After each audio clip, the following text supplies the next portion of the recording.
Hello. Whoa.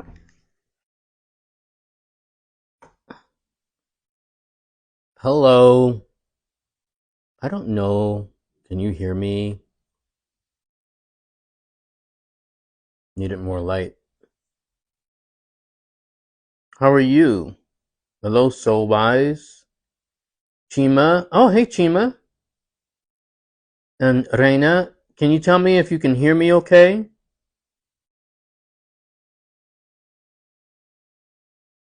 Hello, everybody. Yeah, I'm here for that. House Lulu Lux.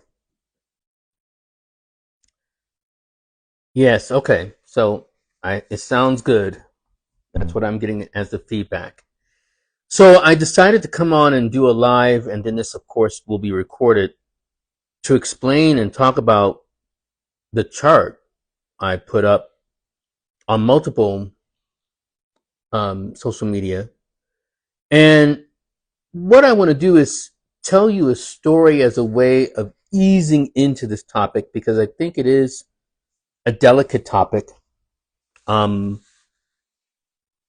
One thing to know about me, I am not interested in fear mongering, meaning I don't see the benefit of people panicking when they see adverse astrological weather. Um, I think the key thing is understanding more about it. After 9/11, folks have said, if you see something, say something. Well, I see something, so I'm saying something. And I think it becomes important to talk about what that can mean. So, the story I want to share is that in March of 2020, I had just come back from a cruise with Dr. Patricia Bell. It was a healing journey cruise. It was my first one with her. Not my first cruise, but my first one with her. And I had a wonderful time, wonderful people. And, um, the only thing that was trying at that particular time was that a good friend of mine passed away, Shelley Ackerman. And so that was one of the other things that I was contending with. But I noticed something that surprised me in around March of 2020.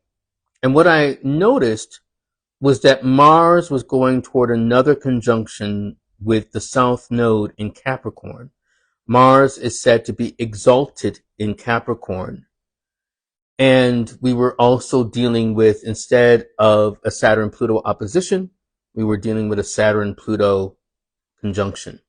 Now, when I say instead of, I'm saying that the Mars Capricorn, South Node Capricorn conjunction paralleled the one that we had on 9/11/2001.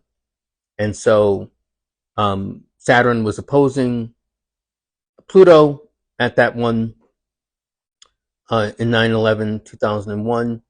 So I saw an eerie parallel. My first thought was that um, this could signify some emergence of a terrorist attack or something like that. So I was pretty concerned. And then my second thought, I learned that the president, who was President Trump at the time, was venturing to India, and I thought maybe it might be an attack on the president um, at that time. Now, irrespective of one's politics, I still think an attack on the president can be listed among bad things.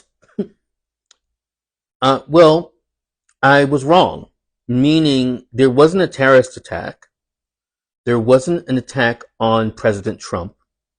What there was the arrival of terror in the form of COVID. And I say terror because I don't know, I think many of you are old enough to remember it was a scary time.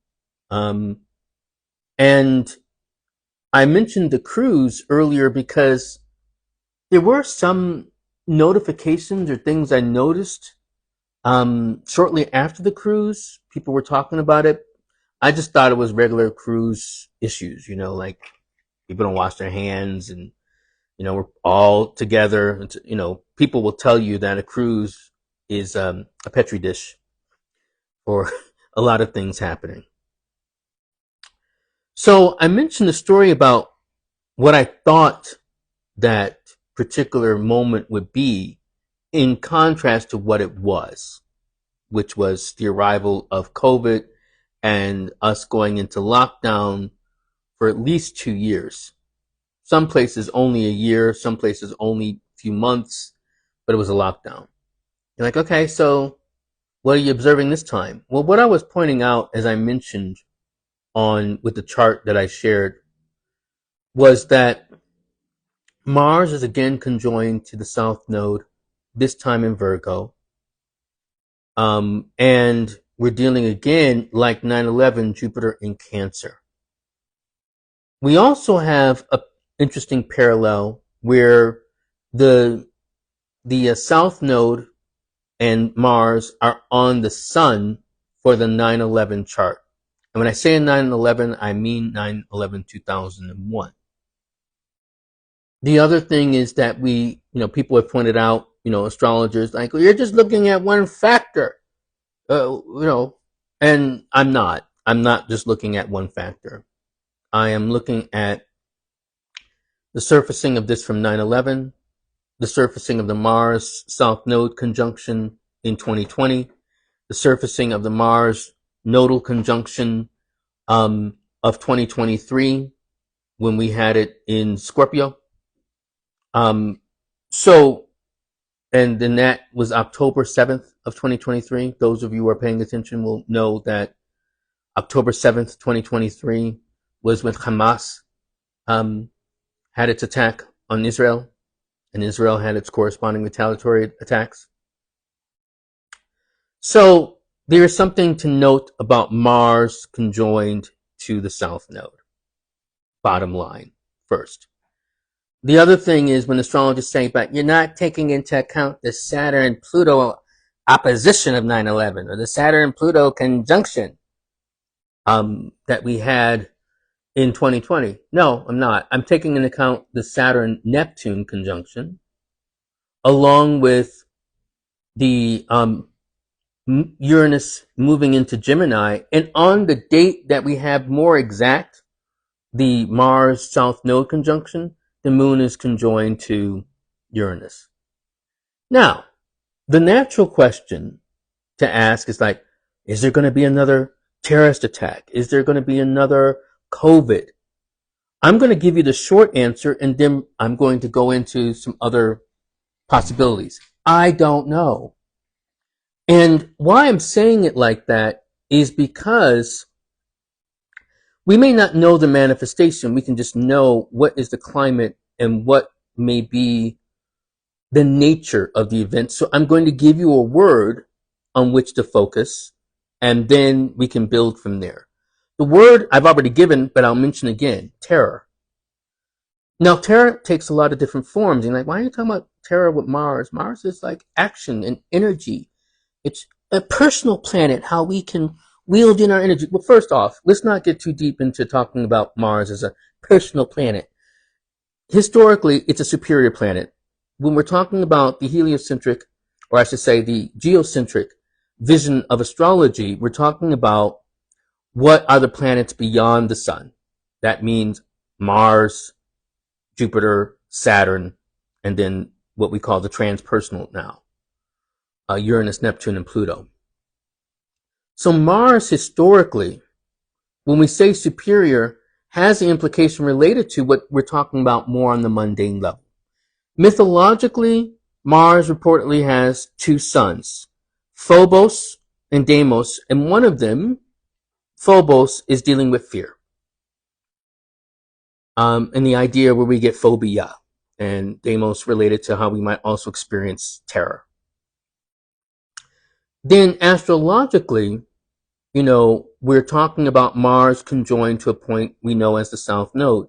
I always describe the South Node as the node as the giant sucking noise in the cosmos, where it's retrieving things from this world and sucking it into the past or sucking it into, taking it out into the other world, into the ancestral realm. But it's some way in which we're dealing with sacrifice and most likely loss. And so with Mars being that, the other thing to know about Mars, Mars is also a trigger, a reliable trigger. So we astrologers are very fond, especially modern astrologers, of focusing on the big, three, Uranus, Neptune, Pluto, and when they kind of have configurations with Saturn or something like that. And I'm not knocking that, but Mars is the activator. You can time things by how things will happen in your personal chart by paying more attention to Mars. Transiting Mars, just to be clear. I'm not just talking about the natal Mars. I'm talking about the transiting Mars, going over particular points. So we have to acknowledge the power of Mars. Now you're like, okay, so with this idea of terror, maybe dealing with fear, what do we need to fear? What do we need to have some sense of terror about? Well, I am talking more on the mundane level, that we may experience this somewhere in the world, whether it could be in the United States again, whether it's affecting us globally again, or it's more localized as it was initially between Israel and Gaza. But we have to acknowledge that there may be some dimension of that. Many people start looking at astrology very personally and go into panic mode. It's like, it's going to get me. What can you say about Libras? What's going to happen? That's not the astrology I practice, and I don't find it useful. I don't think it will help you. If you really want to have some measure of guidance related to this, I recommend seeing an astrologer. That's not a plug for me or anyone else I know. There are many astrologers that you may follow. There are many astrologers you may know who follow me or connected to me. You can choose any of them to see what is happening more related to you. But what can we do, or what can we say about this related to the larger picture? On some level, when I said I don't know, I also would say as a corresponding thought to that is that on some level, some measure of it's beyond your control. Unless you can, call up the president and be like, don't do this, or call up your senator and they listen. So what can we do? First, stay alert. I don't mean just about what's happening around you, but if you're in a major metropolitan area, then you want to pay attention to your surroundings. This whole vigilance that started with, if you see something, say something after 9/11, still might be in effect. Well, not might, it is in effect. And by the way, because I showed the chart, some of you haven't seen the chart on my feed. The chart actually, the inner wheel was for 9/11, 2001, and the outer wheel was for July 20th, 2025. Now, I'm giving a date, but I don't want you to become beholden to the date. Like, okay, I'm just checking, we got to July 21st. It's cool. Pay attention that week. That week, you want to pay attention to everything. So, that will be a Saturday. You want to pay attention just, a few days before into the next week. You really want to pay attention because that conjunction with Mars is still in effect. Uranus is just gone into Gemini just a few weeks before. One thing to say about Uranus and Gemini as a thought, and it's something I've said many times before other places, the United States has never not been at war when Uranus has been in Gemini. So there is and has long been this expectation that there may be some measure of conflict on a certain scale that will involve the United States of America. So that's one thing to know. So that is something that affects the world, but will it affect us directly on the mainland? Not sure. The other thing, when I say beyond staying alert, is think and be resourceful with your resources. And this goes beyond the pale of just collecting toilet paper. Do you have water in your house? I got it from the sink. No, I mean, like, do you have bottled water in your house? Or a good amount that could last you several days, if not more? Do you have money in your house? Cash. I mean, more than $50. Now, again, I am talking to those who may have resources, financial or physical resources.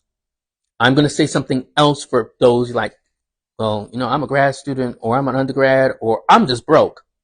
I can talk to you. So we can go there as well. But to get some measure of resources. Now, the thing is, I wouldn't say panic and overstock.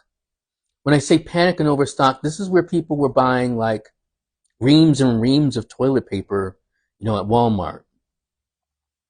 I don't, that isn't among the best of ideas. One, you have to think about a community. Two, I mean, like, okay. I mean, you might need it, but, some people do.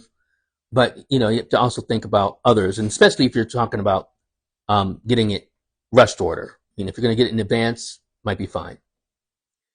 The other thing I might recommend in terms of preparing is, I believe, having generators if you can. Again, this is if you are resourced to do it. Portable generators. I also would say it would be beneficial for you to have, hold on a second, I'll show you, is to have a portable, rechargeable and cranking radio. So I have this. It also has solar panels. I got this years ago because I've been anticipating this for years. And so that might be one other thing to look into so you can stay abreast on things. You might also figure out a way in which you can charge your phones or your devices either from your car or if you have a portable generator. And portable generators are not going to solve all your problems. Maybe you can help you with your refrigerator. It may help you with another device, but high powered or devices that require a lot of high power, I have found like actual heaters or air conditioning units, fans may take up a lot more. And it may drain your portable generator fairly quickly. So that's something else to know. But your phone, your computer, other things will be fine. And then maybe you can also tether your phone to your computer or any other device to be able to have news sources. You're like, Sam, this sounds fucking apocalyptic. I'm not necessarily saying that things will get apocalyptic, but there could be some outages. It could be something that only lasts a number of hours or days, but there's a number of things that could be happening. There's a heat wave happening in the East Coast and also to the Midwest. Those are the kinds of things that could be sparking off.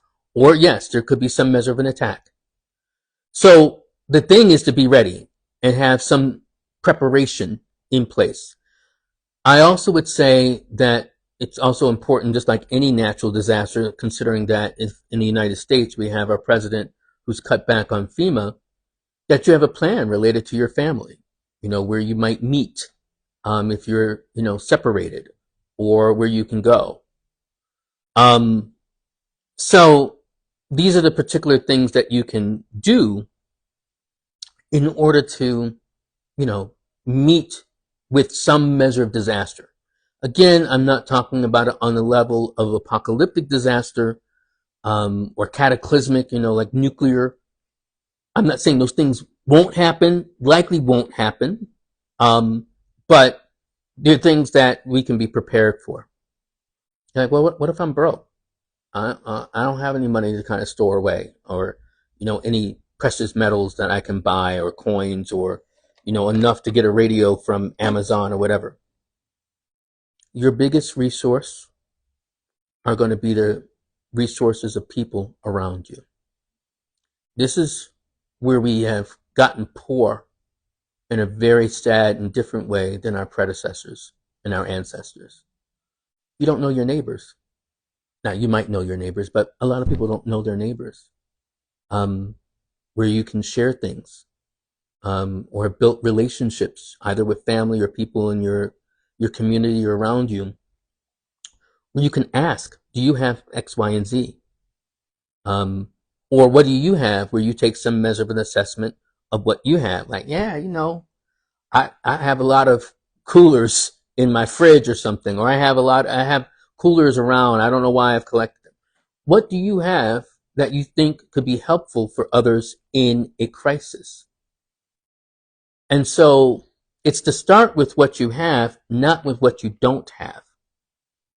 So, if you have a car, helping someone getting, somewhere where they need to be, to make appointments, get to the hospital, any number of things. This is where we're going to have to depend on each other. And that doesn't require a lot of money. It doesn't, I think the key thing is having some measure of foresight and preparation. Now, again, I know some astrologers have been dismissive of this, and I will be the first to admit and the first to be happy to be wrong. I'm not going to be like, well, I thought it was going to happen, and all. The thing that's interesting about being an astrologer, when we don't speak up,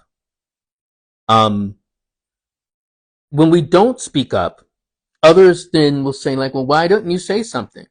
And when we speak up, you're fear mongering, and it's a delicate line. I recognize that, and I'm not trying to fearmonger as much as some people have said also in the chat here. I'm emphasizing preparation. And there's different levels of preparation. I mean, we're going into, it seems like a very hot summer, matched with also, it's a dangerous time. The United States, under Trump, ooh, that was an interesting slip. But under President Trump, has bombed a sovereign nation that has threatened effects and I guess some measure of reprisal. And I think it's within their international right to do so. So I think this is recognizing that things are about to get hotter.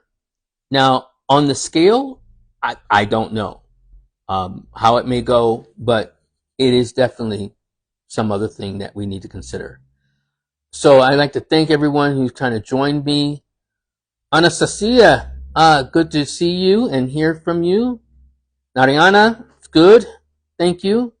I don't have it right handy. Nariana has a book out, Written in the Stars, that you guys might want to check out that may help you talk through not so much this particular crisis, but life crises, particular moments of life.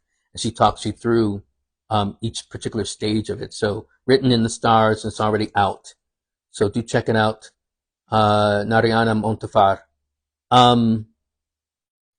Oh, thank you. Yeah, I'm glad I gave that's what I was looking for, a nicely paced and measured explanation of things. I wasn't going to leave y'all hanging, with with my cheeky way of putting things.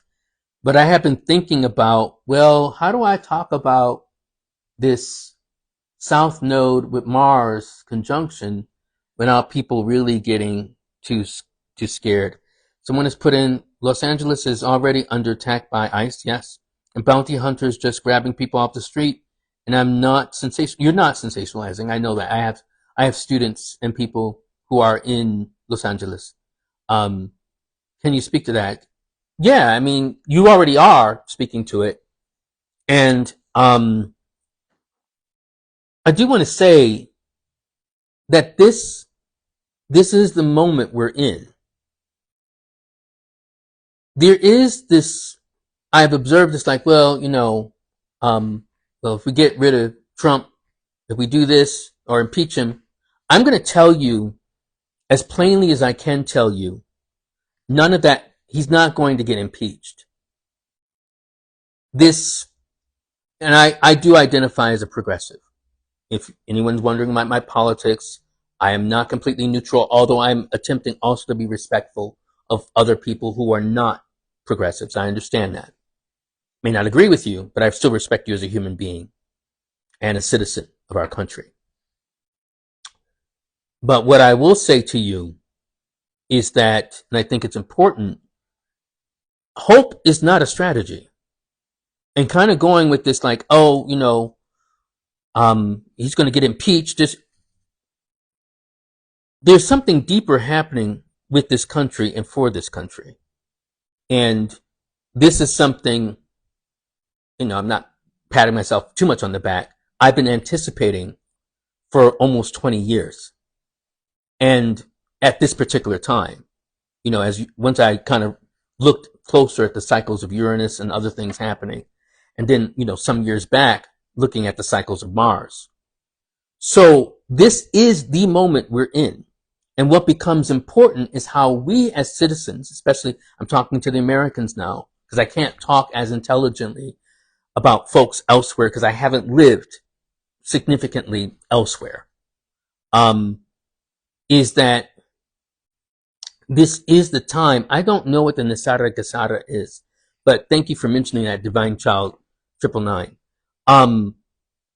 The moment that we are in is fully recognizing that we have to look out for each other. This goes along with Pluto and Aquarius, that it's not just going to be about the government. It's not going to be just about the powers that be. Who are we related to each other? How are we going to support each other? How are we going to get to know our neighbors, our lovers, our partners better? How do we evoke the counterpoint to this Aquarian moment we're in? Notice I didn't say age. I don't believe we're in the age of Aquarius. I do believe, because of the Jupiter-Saturn conjunction in Aquarius in 2020, we are in this moment of air. And the counterpoint to Aquarius is Leo. And the counterpoint, or I should say the clear point for Leo, is the heart, is our passion and our love and our connection with each other. It's not just being connected through these platforms. It's getting to know each other as much as we can in person, organizing in person, talking in person. These are the things that become important during this moment. When I also talk about heart, it's willing to fight. Prepare yourself for a marathon, not a sprint. A lot of people are like, well, I'm protesting. I'm going on the street. We're letting people know. The powers that be don't fucking care that you're angry. They have solved that riddle. They've solved that riddle with the police. And I've been talking about, saying the police are not your friends for literally decades at this point. So this idea, we're going to reform. You're not going to reform the police, and it's not going to happen by defunding the police. You're going to have to change their charter. And if we're not willing to do it on fundamental levels of how they're written in your local and municipal governments, they're not going to change, because they know they don't have to answer to you at all, to the people at all. So this is the moment where people have to be willing to be entrenched and be ready for the fight. And Zoe is, thank you. Hi, Zoe. Yes, I have been saying this. And I've been attempting to prepare y'all for this moment for a long time. Well, we're at the threshold. We're literally at the door. So this is where we're going to have to, there's some things you can do, like, so you have information. You can, because we don't know if the web will maintain itself. This is where if we have phones, I hope we do. I'm not saying that we won't, but if we have phones, this is where we're going to need other ways in which to contact and talk about this, rather than like, and pray. If you're a spiritual person, religious person, I also believe in the power of prayer, power of magic. There have been people talking about this. My brother in Islam and compatriot and fellow scholar, Ali Olomi, Olomi, has been talking about this. You can follow his Patreon and some of his recommended techniques and practices for contending with the powers that be. So these are all these important moments to contend with.